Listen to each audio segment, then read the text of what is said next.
오늘은 나는 선한 목자다라는 말씀을 가지고 함께 예수님을 생각하기를 원합니다.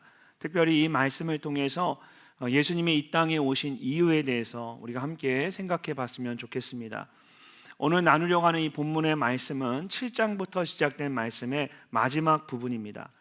지난 주일에 잠시 설명을 드렸던 것처럼 예수님께서 초막절을 지키기 위해서 예루살렘에 올라오셨고 그 기간에 성전에서 말씀을 가르치셨습니다. 8장은 간음하다 붙잡혀온 여인에 대한 말씀으로 시작을 하고, 그러면서 지난 주일에 나눴던 나는 세상의 빛이다 라는 예수님의 자기 선언이 있었습니다. 예수님의 이런 가르침에도 불구하고 성전에 있던 유대인들과 종교 지도자들은 예수님에 대해 깨닫지 못하고 계속해서 예수님을 위협했습니다. 결국 8장 59절을 보면 그들이 돌을 들어서 예수님을 치려고 했고, 예수님은 성전을 떠나야만 했습니다. 유대인들과 종교 지도자들에 의해 성전에서 나가야 했던 예수님께서는 길에서 날 때부터 소경된 사람을 만나게 됩니다. 그리고 그의 눈을 치료해 주십니다. 태어날 때부터 한 번도 보지 못했던 소경이 눈을 뜨고 세상을 보게 되었습니다. 근데 이 놀라운 사건에 대해 사람들의 반응이 너무나 달랐습니다. 눈을 뜨게 된 소경은 예수님이 자신의 눈을 뜨게 해주었다라고 말했습니다. 그리고 정말 예수님이야말로 우리가 기다리던 바로 그 메시아다라고 확신했습니다. 그러나 성전에 있던 바리새인들과 종교 지도자들은 그렇게 생각하지 않았습니다. 소경을 질책하며 성전에서 쫓아냅니다. 예수님께서 이 소식을 듣고 쫓겨난 소경을 찾아오셨습니다. 그리고 자신이 정말 하나님의 아들이시다라는 것을 설명해 주었습니다. 소경이었던 자는 예수님의 말씀을 그대로 받아들입니다. 여기까지가 요한복음 9장의 내용입니다. 오늘 말씀은 그렇게 성전에서 쫓겨난 소경과 또 그를 쫓아낸 바리새인들을 향해서 예수님께서 하셨던 말씀입니다. 나는 선한 목자다. 예수님께서는 스스로를 선한 목자라고 말씀하시면서 소경을 쫓아낸 바리새인과 종교 지도자들과 예수님이 어떻게 다른지를 말씀하고 있습니다. 먼저 예수님은 양의 이름을 아는 선한 목자입니다. 1절부터 5절까지의 말씀을 보시면 양의 우리에 대한 말씀을 통해서 선한 목자가 어떤 사람인지를 설명하고 있습니다. 1절부터 3절까지의 말씀을 우리 함께 읽어보겠습니다. 내가 진실로 진실로 너희에게 이르노니 문을 통하여 양의 우리에 들어가지 아니하고 다른 데로 넘어가는 자는 절도며 강도요 문으로 들어가는 이는 양의 목자라. 문지기는 그를 위하여 문을 열고 양은 그의 음성을 듣나니 그가 자기 양의 이름을 각각 불러 인도하여 내느니라. 아멘. 그가 자기 양의 이름을 각각 불러 인도하여 내느니라. 예수님께서 제자들을 보내시면서 세상 가운데 보내면서 내가 너희를 세상에 보냄이 양을 이리 가운데 보냄과 같다라고 말씀하셨던 것처럼 당시에는 이리와 같은 들짐승들이 양을 잡아가곤 했습니다. 그래서 마을마다 커다란 우리를 만들고 밤마다 그곳에 양을 두고 지켰습니다. 양의 우리는 보통 성인 남성의 키만큼 높은 벽으로 둘러져 있었는데 밤이 되면 저녁이 되면 이제 목자들이 그들의 양떼를 다 끌고 와서 이 우리의 문으로 들여보낸 후에 각자 집에 돌아가 쉬게 됩니다.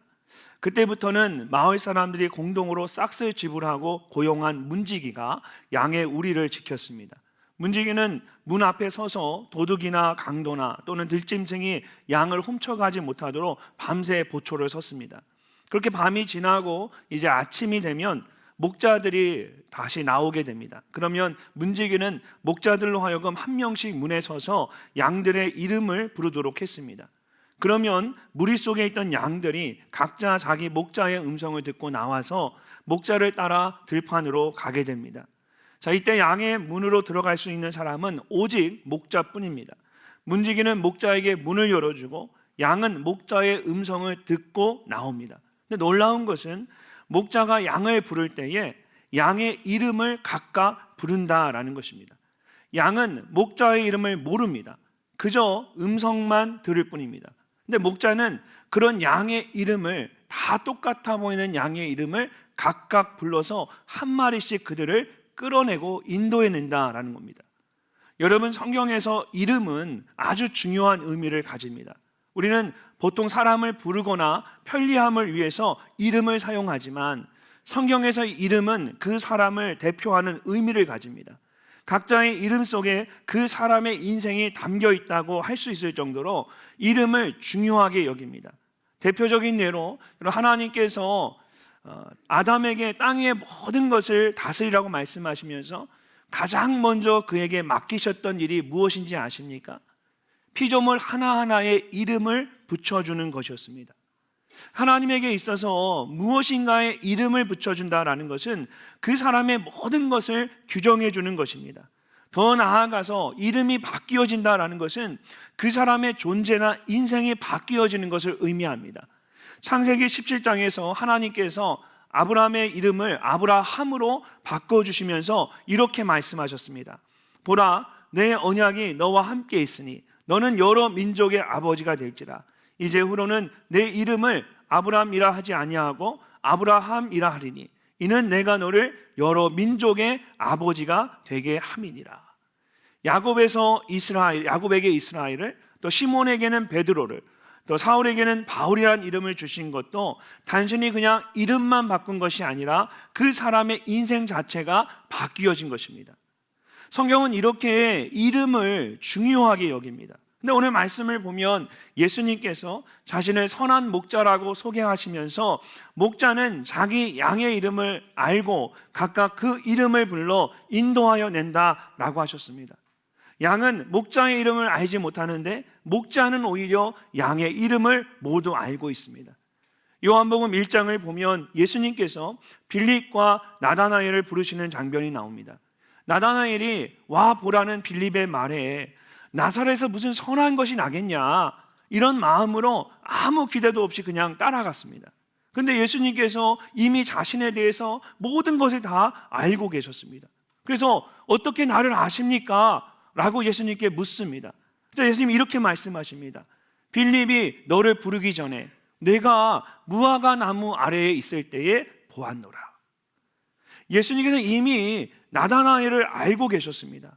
그가 아무 생각 없이 그냥 무화과 나무의 아래에 앉아 있을 때, 아니 그 이전부터 예수님은 그를 주목하며 바라보고 계셨던 겁니다. 이처럼 선한 목자이신 예수님은 우리가 그의 음성을 듣기 이전에 이미 우리에 대해 모든 것을 알고 계십니다. 하나님이신 예수님께서 그런 선한 목자로 이 땅에 오셨습니다. 여러분의 이름을 부르고 여러분을 구원의 길로 인도하기 위해서 이 땅에 오신 것입니다. 그렇다면 우리가 어떻게 해야 할까요? 요한복음 10장 4절의 말씀을 보면 예수님께서는 양들이 그의 음성을 아는 거로 따라온다라고 말씀하십니다. 양은 다른 것은 몰라도 목자의 음성은 압니다. 그리고 그 음성을 따라갑니다. 양떼인 우리도 마찬가지입니다. 우리도 주님의 음성을 듣고 그 음성에 따라가야 합니다. 그럴 때 로마서 8장 30절에서 바울은 이렇게 말합니다. 또 미리 정하신 그들을 또한 부르시고 부르신 그들을 또한 의롭다 하시고 의롭다 하신 그들을 또한 영화롭게 하셨느니라. 아멘. 선한 목자이신 주님께서 우리를 부르시고 의롭다 하시고 영화롭게 하십니다. 그러므로 주님께서 우리를 부르실 때에 우리는 그 음성을 잘 듣고 따를 수 있어야 합니다. 선한 목자이신 주님의 음성에 귀를 기울이고 그 음성을 따라 인도하심을 받는 여러분 모두가 되시기를 주의 이름으로 축복합니다. 두 번째로 예수님은 양으로 생명을 얻게 하시는 선한 목자이십니다. 7절부터 보면 양의 우리 비유를 잘 깨닫지 못하는 사람들을 위해서 예수님이 한 번도 자신이 어떤 목자인지에 대해 말씀을 하십니다. 근데 이번에는 스스로를 양의 문이라고 말씀하셨습니다. 예수님 당시에 양의 우리에는 보통 문이 따로 없었습니다. 높은 담이 둥그렇게 둘러져 있었고 중간에 한 부분이 트여져 있었는데 보통 그것을 문으로 사용했습니다. 그리고 양의 우리를 지키는 그 목자는, 밤에 그 양의 우리를 지키는 싹스를 받고 그것을 지키는 그 목자는 그곳에 서 있거나 앉아서 자기의 몸을 눕혀서 양을 지키며 문의 역할을 감당했습니다. 그래서 목자가 양의 문이고 양의 문이 곧 목자인 것입니다. 예수님께서는 나는 양의 문이다 라고 말씀하실 때에 바로 이것을 말씀하시는 것입니다. 그러면서 구절에서 이것이 구체적으로 어떤 문을 이야기하는 것인지에 대해 설명을 하셨습니다. 자, 함께 한번 읽어보겠습니다. 내가 문이니 누구든지 나로 말미암아 들어가면 구원을 받고 또는 들어가며 나오며 꼴을 얻으리라. 아멘. 내가 문이니 누구든지 나로 말미암아 그 문에 들어가면 구원을 받고, 예수님 말씀하시는 이 양의 문은 곧 구원의 문을 말하는 것입니다. 양이 세상으로부터 구원받기 위해서는 밤이 되기 전에 양의 문으로 들어가야 하는데 예수님께서 직접 그 문이 되어 주신 것입니다. 우리 모두에게 구원의 문이 되어 주시는 것, 이것이 바로 예수님께서 이 땅에 오신 중요한 목적입니다. 도둑이 오는 것은 빼앗고 죽이고 멸망시키려는 것입니다. 하지만 예수님께서 오신 이유는 우리로 하여금 구원을 받고 생명을 얻고 풍성하게 얻게 하기 위해서입니다. 예수님과 바리새인의 차이가 바로 여기에 있었습니다. 나면서부터 앞을 보지 못하던 사람이 눈을 뜨게 되었을 때 바리새인들은 기뻐하기보다는 오히려 그를 질책하고 저주하고 쫓아버렸습니다.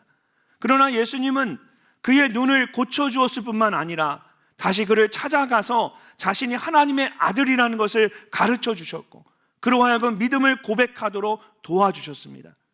이처럼 예수님은 우리에게 허락된 유일한 구원의 문입니다. 양의 우리에 들어가는 문이 하나이듯이, 노아의 방주에 들어가는 문이 하나였듯이 구원의 방주로 들어가는 문은 하나입니다. 그 문으로 들어가야만 구원을 받을 수가 있습니다.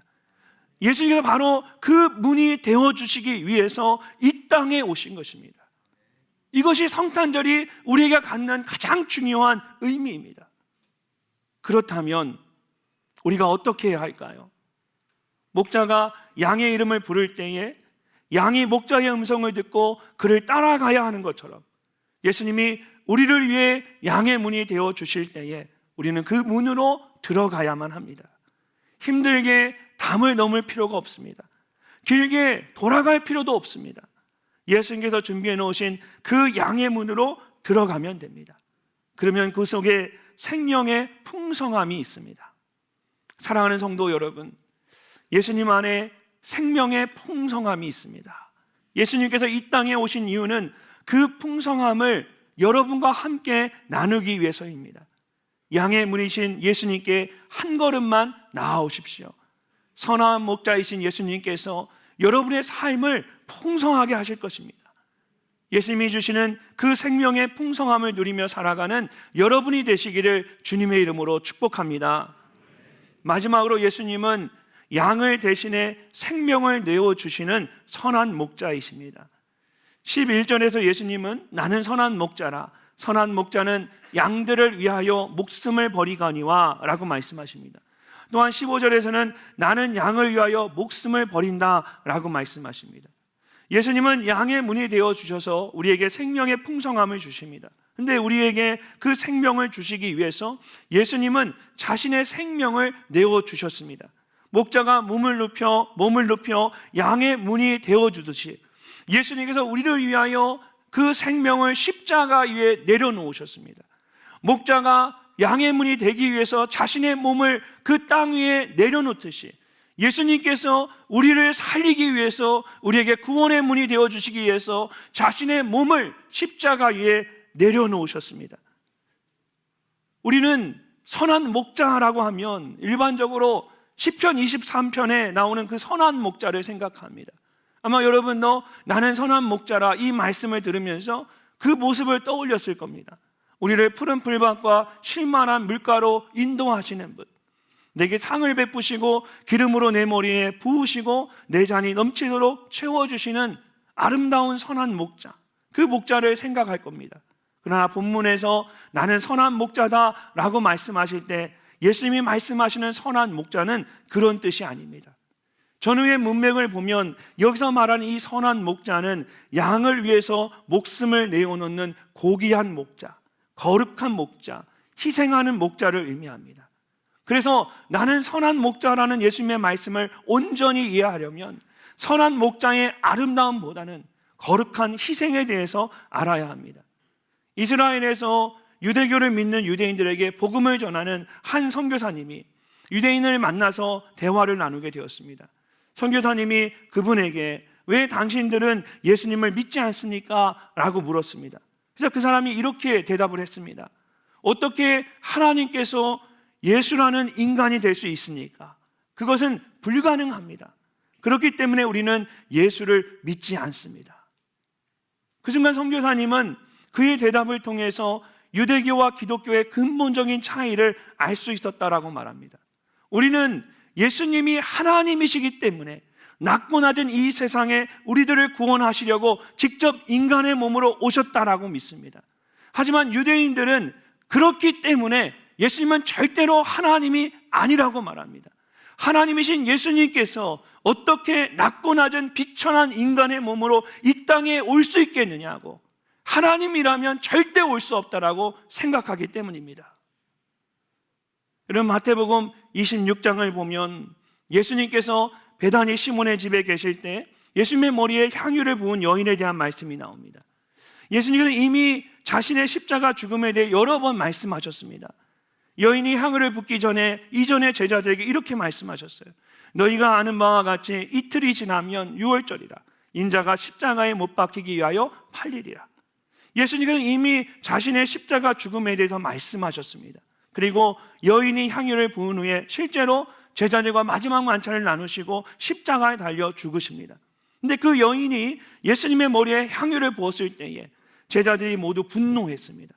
어떻게 이렇게 값비싼 향유를 낭비할 수 있느냐고 여인을 책망했습니다. 제자들의 눈에는 그것이 낭비로밖에 보이지 않았던 것입니다. 왜 그렇습니까? 그들은 세상에 거룩한 희생이 있다는 것을 몰랐기 때문입니다. 그러나 예수님은 달랐습니다. 예수님은 그것을 거룩한 희생으로 보셨습니다. 십자가에 달려 죽으실 그 예수님을 위해 향유를 부은 것입니다. 거룩한 희생이 무엇인지를 알았던 예수님은 여인의 희생이 거룩한 것임을 알았지만 거룩한 희생이 무엇인지를 몰랐던 제자들은 여인의 희생을 이해할 수가 없었습니다. 본문 15절 마지막에 선한 목자이신 예수님은 나는 양을 위하여 목숨을 버린다라고 말씀하십니다. 여기서 예수님이 직접 사용하신 위하여라는 단어와 동일한 헬라어 단어를 바울이 로마서 5장 6절에 사용하고 있습니다. 그 말씀을 보면 위하여라는 단어가 정말 어떤 의미인지를 정확하게 알 수가 있습니다. 우리 함께 한번 읽어보겠습니다. 우리가 아직 연약할 때에 기약대로 그리스도께서 경건하지 않은 자를 위하여 죽으셨도다. 의인을 위하여 죽는 자가 쉽지 않고 선인을 위하여 용감히 죽는 자가 혹 있거니와 우리가 아직 죄인 되었을 때에 그리스도께서 우리를 위하여 죽으심으로 하나님께서 우리에 대한 자기의 사랑을 확증하셨느니라. 아멘.